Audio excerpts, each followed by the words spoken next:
Hunter x Hunter's biggest mysteries, finally explained.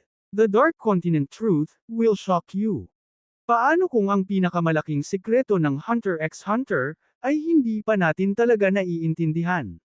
Sino ang tunay na anak ni Beyond Net Ero? Nasaan si Naging at Paris Ton? Bakit 14 ang kabaong kung 13 lang ang dapat? At sino talaga ang gumagamit ng silent majority? Sa video na ito, sisirain natin ang bawat misteryo ng Succession War arc, gamit ang malalim na analysis at mga nakakagulat na teorya. Huwag kang kumurap dahil bawat detalye ay maaaring maging susi sa ending ng Hunter x Hunter. Isa na namang napakalalim na Hunter x Hunter analysis ang ating tatalakayin. Sa video na ito, hihimayin natin ang pinakamalalaking misteryo ng Succession War arc at Dark Continent Expedition. Kasama rito ang kung nasaan si Naging Freeze at Paris Ton. Sino ang tunay na anak ni Beyond Net Ero?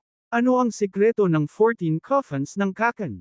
Bakit napakahalaga ni Wobble? Sino ang tunay na gumagamit ng silent majority?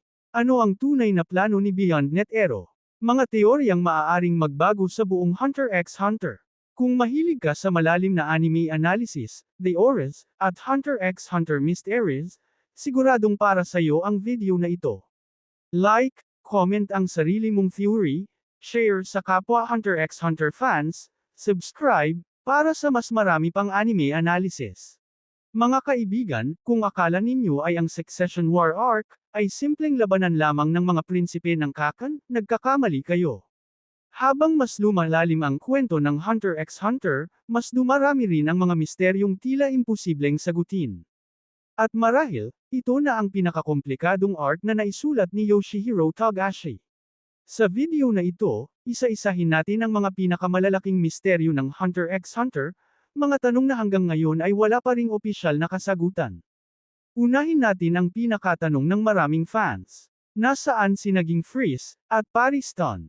Noong una nating narinig ang Dark Continent, malinaw na ipinakita na si Naging Freeze ang isa sa mga taong pinakahandang tuklasin ang lugar na ito.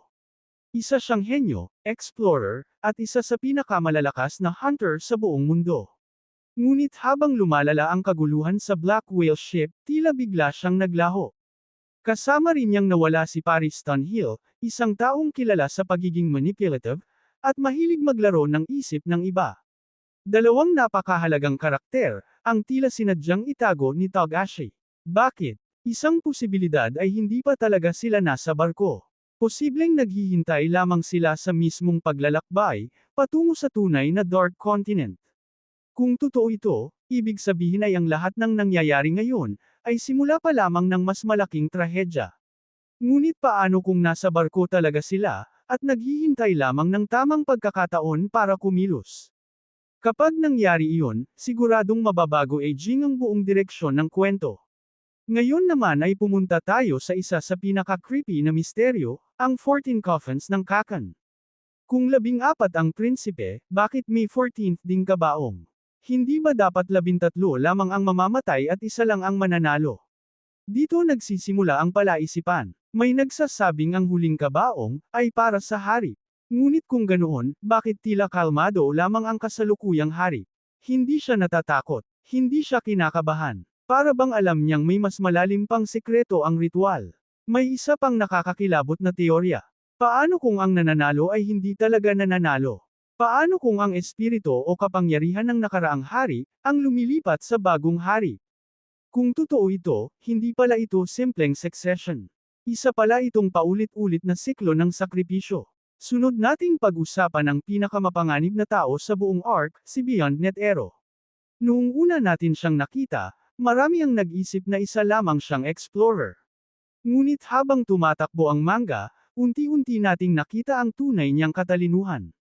Mahigit 30 taon niyang pinlano ang lahat. Nagkaroon siya ng maraming anak.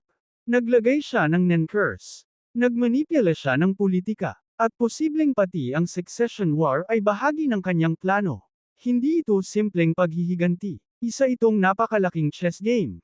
At lahat ng tao sa barko ay mga piyesa lamang. Pero sino ang lihim niyang anak? 3 pangalan ang madalas lumabas. Una ay si Cherjednik. Isa siyang halimaw pagdating sa talento sa Nen.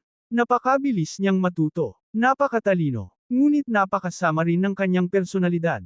May mga fans na naniniwalang, namana niya ang kakaibang potensyal mula kay Beyond. Ikalawa ay si Hockenberg, isa siya sa pinakamabuting prinsipe. At kapansin-pansin ang koneksyon ng kanyang ina kay Beyond.